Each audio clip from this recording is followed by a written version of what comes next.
Welcome to the Motormouth YouTube channel. I'm Zach. I'm Andrea. And this is Questions, Coffee, and Cars 193. How do you get a question in? Follow along on Instagram at Motormouth_Andrea. Every Sunday morning, I put a post out asking for questions. Once we gather them, the post is deleted and we start the show. Time now for Questions, Coffee, and Cars. This guy is running by. Can you see him? I know, he's running really by. pounding it. We're going to see how many times he goes around during this. Yeah, we're count. in a big crescent. He's done this as number 2. And we've done this before. He just goes.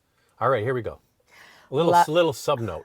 Your questions from Instagram. Recently returned to your channel because I'm ready to replace my 2013 Why did you go CR-V. away? We don't like that you went away. Yeah, did you subscribe? Welcome back. Feel like Goldilocks trying to pick a hybrid compact SUV like the Honda, but can't get a light interior. And I live in Arizona.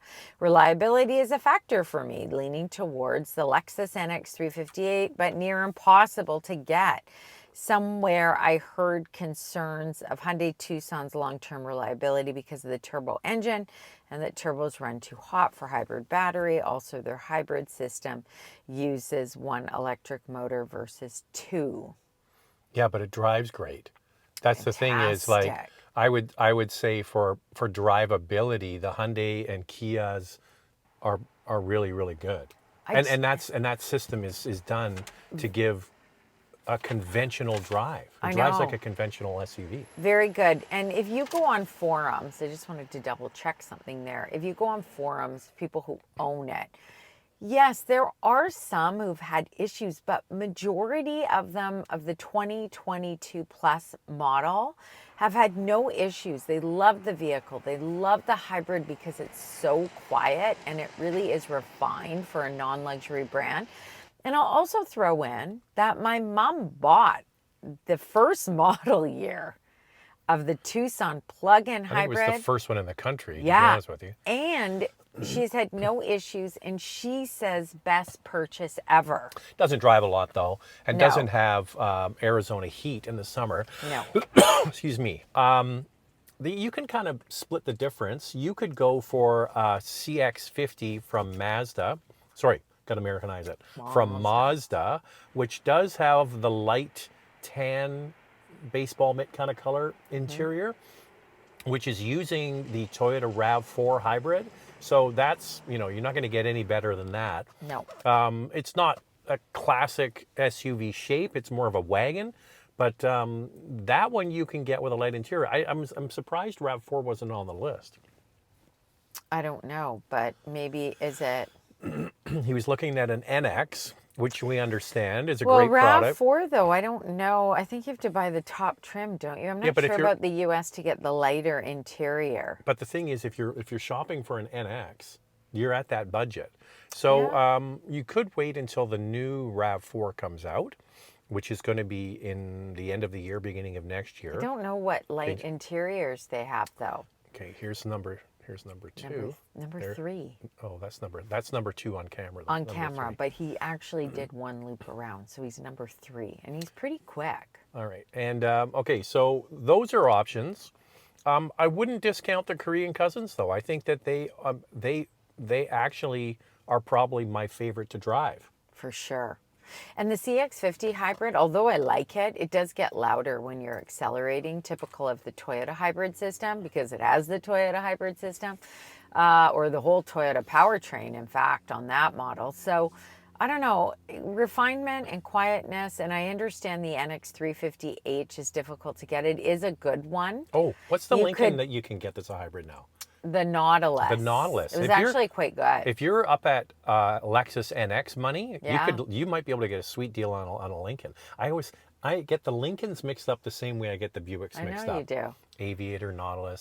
Speaking of Navigator. Aviator, will there be any updates, changes to the 2026 Lincoln Aviator Reserve in Canada?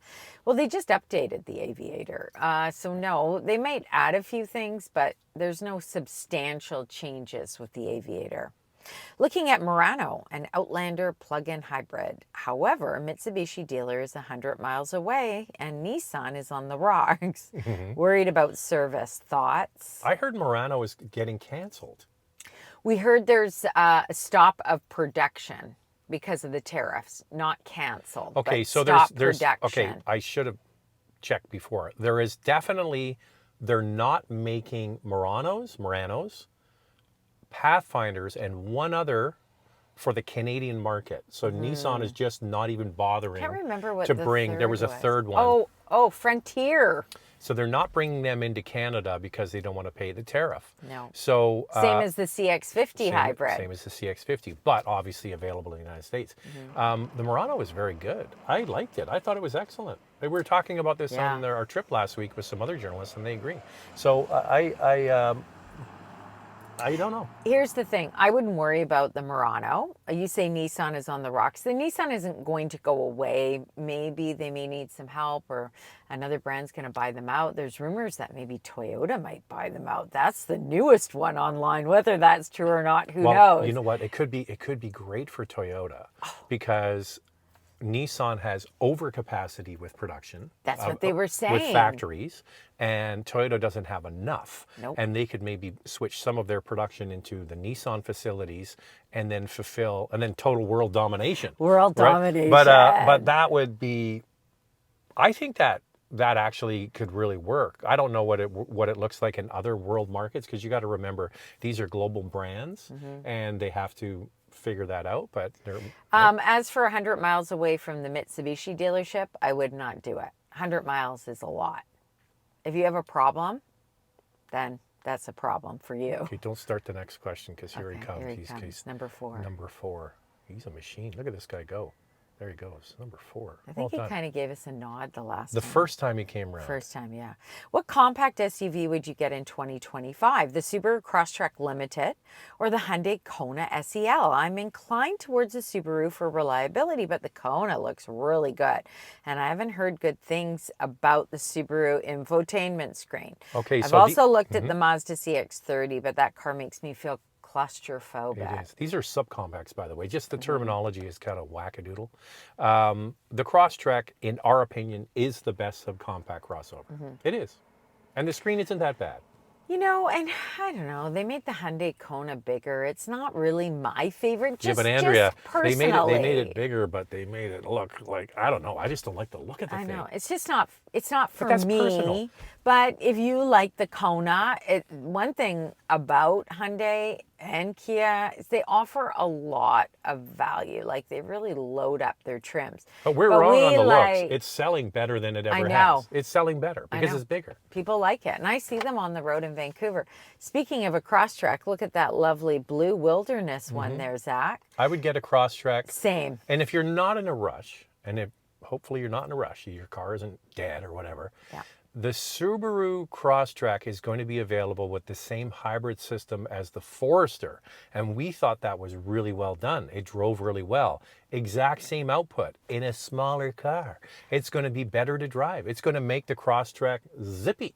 Yes. And I think that if I was, if you're not in a rush, that one's going to be coming in the fall probably, right? Yep.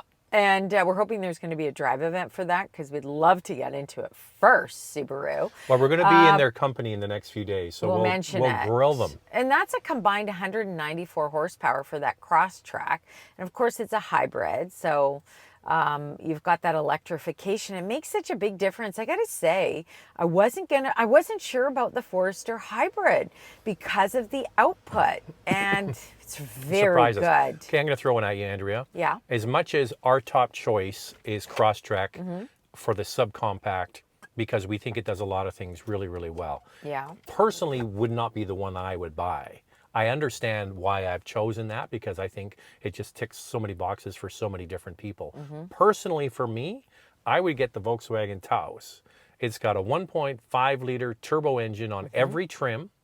It's big. It's got a big back seat. It's fun to drive. It's got a new 8-speed automatic. They got rid of the dual clutch. Yeah. It's smart looking, good styling.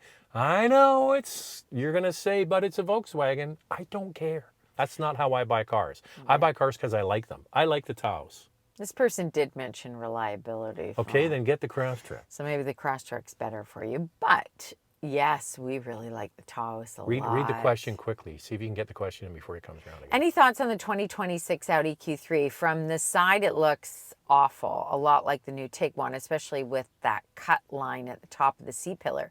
Maybe Audi's just phoned it in while they focus on the new Q7 and Q9. There he goes. He just went by. What is that, 5? I don't know. We lost Or is track. that 4? I think it's 5. It's 4 plus 1. You'll let us know if we're wrong. Because you're keeping track, right? I haven't seen pictures of the Q3. Q3 I saw. I didn't see it. Oh, because you know why? Because we have no PR person in Canada. No. There is apparently on paper a PR person. His name is Court Nielsen. He's the PR rep for Canada, but he only has press cars in Toronto and 1 or 2 in Montreal. It's a big country. There are no press cars and no invitations and no contact with that brand.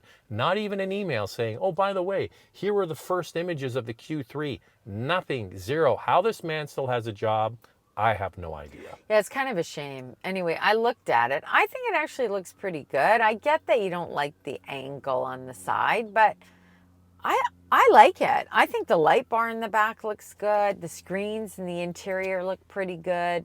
I like the look of it. I feel better now. I've ranted. I know you. That was. I haven't seen the Q3.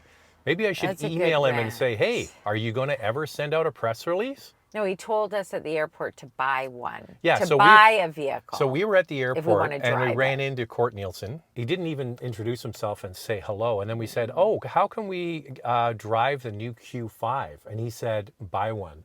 Buy one. I don't want to buy one. By the way, it's the opposite at Volkswagen and at Porsche. Thomas Tesla from Volkswagen Canada is fantastic. I think a wonderful PR rep. And then we have Patrick at Porsche, who's also great. So the Volkswagen I don't get it. The Volkswagen Group can do it. Yeah. But Audi, nothing. Yeah, they got some good people at Volkswagen and Porsche. CVTs have a bad reputation, mostly due to the Jatco CVTs. What are your thoughts on Toyota CVT with a physical first gear found in some Corollas? Do they seem to be more reliable? I don't know about the reliability. There's definitely better to drive. I mean, you don't hear many problems with Toyota having problems with their CVT. Here we go. I think it's 6. That's 6 now.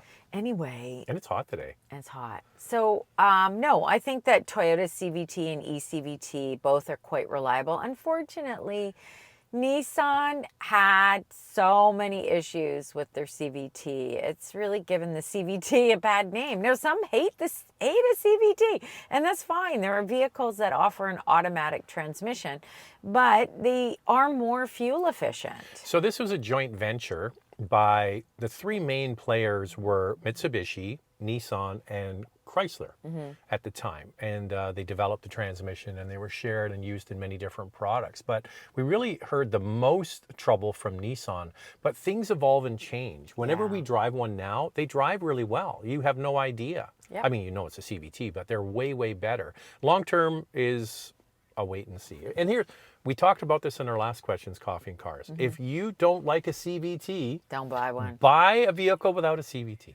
Like you could buy a RAV4 with an 8-speed automatic transmission. You can buy a Tiguan with an 8-speed automatic. A Tucson and a Sportage or a Sportage. There are lots they have of vehicles with an automatic, but some people buy Subarus and they have CVTs and they're okay with them. But they're in-house. That's not a Jatco. No, it's not. It's not. Love your channel. Do you think there will be a time where EVs will last as long as ICE vehicles? And what do you think is the biggest hurdle to get there? I think they can outlast. Absolutely, outlast. I mean, the technology continues to change at a fast pace. I think the biggest hurdle is the battery. Okay, I was watching, I go on YouTube all the time. I don't know, we're like you. We love the YouTube. So I was on YouTube and a short, one of those shorts came up and it's a guy, I don't know where the dealer is, he buys and sells cars. And he had a Tesla come in, a Tesla Model S. It was obviously driven a lot because it was a 100D, so it's not that old a car, but it had 200,000 miles on it. Amazing. That's over 300,000 kilometers. And they checked the battery, and after 200,000 miles, it still had 80% battery. Amazing. Only 20% battery degradation, which means it's probably still good for at least another 100,000 miles. Yeah. So I think that when properly maintained, they also in the video I watched, they showed the percentage of high-speed charging versus home charging. Yeah. And it was like 80% was done at home, which is going to keep your battery in better shape. For sure. The high-speed charging cooks the battery. If you do it all the time, it's not good for it. So it can be done. I think that, yeah, I don't know if you see him because he's kind of moved away from the car, but he's number 7. There goes number 7. He's over there. Maybe able to see him. Well, I also think, like I said, the technology is changing so fast. I think companies are getting better too about battery degradation. And at the 10-year mark, a company like Toyota Lexus is saying that they're only going to see 10% battery degradation. We've got a friend who lives in California. He bought the first Model S, still driving it. No issues at all. I mean, there's no need for him to even trade it in and get another one unless he wants a newer vehicle. The only reason why he wants to get a new one is because he bought a small battery when they offered small batteries initially. So he's got one of those with a really small battery, but he just putts around LA. He doesn't go far, so they have another vehicle to go farther. But I think I think we're heading towards electrification, people. We are heading towards electrification. We were just in Copenhagen, and the Danes are buying EVs at a rate, I think it's about 60-70% of all the new vehicles sold there are electric. And we asked the people from Mercedes-Benz, we say, how come there's so many electric vehicles in Denmark? We thought maybe we're getting rebates. Huge so we rebates. asked, what's the rebate? And they said no rebates. Yes, but there's a qualifier here. Yeah. There's no rebate on the electric car, but an internal combustion vehicle is taxed at 150%. And I said right away, and the guy said, they're 150% tax on internal combustion engines. Yeah. I said, who would vote for that? They did. You would never. He says they're that would very never. green. That would never happen in North America. They're all about sustainability there. Obviously, Copenhagen is flat. So you see people walking. It's a very walkable city, but also biking. Mm-hmm. They bike all the time. I mean, I love going there. I think it's really a fantastic city. It's expensive, but it really is a fantastic city. And Mercedes-Benz tells us they are all about sustainability. In fact, when we were filming the new CLA, someone in a Model Y pulled up, jumped out of his car. I love this Big, Mercedes-Benz. tall Danish guy. Yeah, I want it. I want it. Yeah, and but we said, how's the Model Y? He didn't love it that much. He wanted the Mercedes. So, yes, but you know what I said to Andrea, we talk about these Scandinavian countries that are so progressive. Well, you look at Norway, which has, so they have the exact opposite. So what they've done in Denmark is 150% tax on non-electric vehicles. Yeah. And then the opposite is true in Norway. They still have regular tax on internal combustion engines, but zero tax on EVs, which is a subsidy, which is paid for by their massive oil and gas reserves and their sovereign wealth fund, which is absolutely huge. But I said to Andrea, I looked up, Denmark has a population just under 6 million people in a landmass smaller than Vancouver Island off the coast of BC here. I know. So you have a small population in a small geographical area. You can actually do things like that. Here he comes goes again. I've lost count. That's number 8. And he's I can tell he's slowing down a bit, but good on him. He looks like he's 70 something. I know. He's 70 Amazing. something. Good for him. You can only see the back going by, but Should we do one more? Let me have a look at the time here, Andrea. I'm coughing a lot. All right. Yeah, we can do one more. No problem. One more. Okay. How reliable would you say BMW is now? I have a 2025 NX 450h Plus, and I really want something fun and enjoyable. I've been seriously looking at a 2022 to 2024 X3 M40, but the history of BMW's reliability is giving me pause from owning it outside of a CPO warranty. Okay, so I looked up the X3. They didn't do the M40 JD Power Consumer Reports. But it would be in there, though. Yeah, they would all be together. They just said X3. So what I can tell you is JD Power gave it a great rating. Those years, 81 to 82 out of 100. Now, Consumer Reports gave the 2023 BMW X3 a rating of 92 out of 100. The 2022 model, I said 2023, right? Yeah, 92 out of 100. The 2022 model, 74 out of 100, citing climate control issues as well as electronic issues. And the 2024 model, 67 out of 100, saying that it was difficult to use. Yeah, keep going. It was difficult to use the infotainment screen. People found it challenging and a bit of a learning curve. Okay, sorry, I just wanted to see the range that you're looking at. 2022 to 2024. 2024. Listen, buy the car and enjoy it. Make sure you get a CPO'd vehicle that's got to have an extra warranty on it, and you could even buy more warranty if you wanted. You are buying one of the greatest engines ever produced. Fab. With an 8-speed ZF transmission, in my opinion, one of the best automatics ever made. Yep. On a platform that delivers all of the things you're looking for. The inline 6-cylinder is, I haven't done it in a while, Andrea, chef's kiss. And You did do it recently. Something. give me excuse. Chef's kiss. And I would just get it under warranty. And once you've driven that car, you're going to go, Lexus, what? And if you have to take it in every once in a while to get something dealt with, you're gonna go, it was worth it. And guys, Lexus is tuned for comfort and refinement. BMW is tuned for fun. So if you are really concerned, maybe focus in on the 2023 model. Buy the It newest one. looks good. Buy the newest one you can afford. Make sure it's got the extended CPO warranty. Like if you're buying a 24, it's only 1 year old. And then you're going to get an extra 2 years. So that's going to be 5 years of warranty. And then you can get rid of it at the end of the 5 years. Sure. Why not?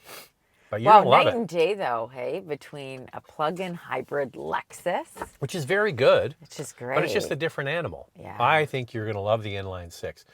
All right, so he's coming around He's one coming more around for time. number 9, and we're wrapping up. We're gonna and wrap- by the way, we didn't talk about subscribe. We always forget. That's our biggest issue. We always forget about And we got to keep subscribing. Andrea happy with this subscriber I count. don't like to see them dip. I like them at a steady pace. So, by the way, we all know when you watch something on YouTube, even if you're not subscribed, I don't know. Can you see him? There he goes again. number 9, even though you're not subscribed, we all know that Google feeds you something because they're like, oh, wow, they really like this. Let's feed this to them. But subscribing really helps us. That's all. It's a silly metric that It they is. put out there for everybody to see. But the first thing people ask you when you say you do YouTube, how many subscribers do you have? So please help us and make my life excellent. Andrea, you should run after him. Why? And get him to like and subscribe. I that do okay? that. I do that when people come up to us at the airport. Even when we go to the cleaners, I say to him, oh, by the way, he goes, because I say, oh, can I get this by this time because I'm going away? And he says, oh, well, are you going away for business or are you having fun? I said, well, it's actually business. We have a channel, and I say it, and then he wants to know about it, and I said, hit subscribe, and he did. So do that for us. And how do you get a question in? Follow along on motormouth_Andrea on Instagram. Every Sunday morning, I put a post out asking for questions. It's only up for a short time, and then the post is deleted, and we start the show. See you next time. Thanks for watching. And subscribe.